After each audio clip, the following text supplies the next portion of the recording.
Hi mga kuni, for today's vlog nga guys, tuturuan ko kayo kung paano mag-restrict. Kunyari, ayaw mo lang siyang replyan.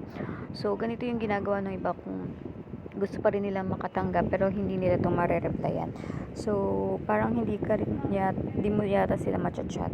So, ganun yata itong restrict na ito. So, papakita ko lang to. Pero kailangan guys is naka-update yung messenger nyo para hindi kayo mahirapan gamitin. At para na rin smooth gamitin yung messenger nyo, usual dapat talaga is ina-update. So, pag nandito ka na sa messenger, hanapin mo lang guys yung ayaw mong ka-chat. Ayan. So, pag may napili ka na, kunwari for example lang naman to, ayan. Tapos punta ka dun sa picture mo.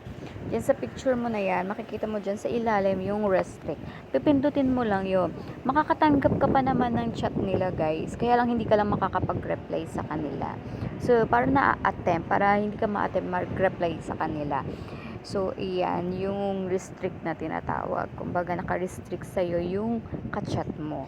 Makakatanggap ka ng text, pero di mo sila matcha-chat. So, yan yung restrict. At pwede mo rin naman yan tanggalin dyan, guys. Ayan, pipindutin mo lang yung unrestrict. Tapos, matcha-chat mo na ulit siya. So, ganun lang. Yung parang ayaw mo lang mag-reply dun sa tao na ka-chat mo.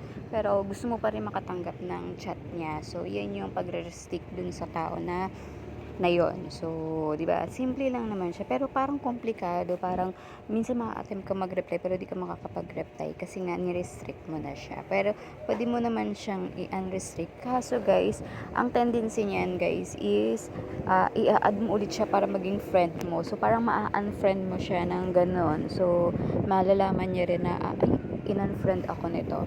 Pero di naman siya risky kung gusto mo talaga siyang i-restrict, no? So, yun lang yun. Para lang dun yun.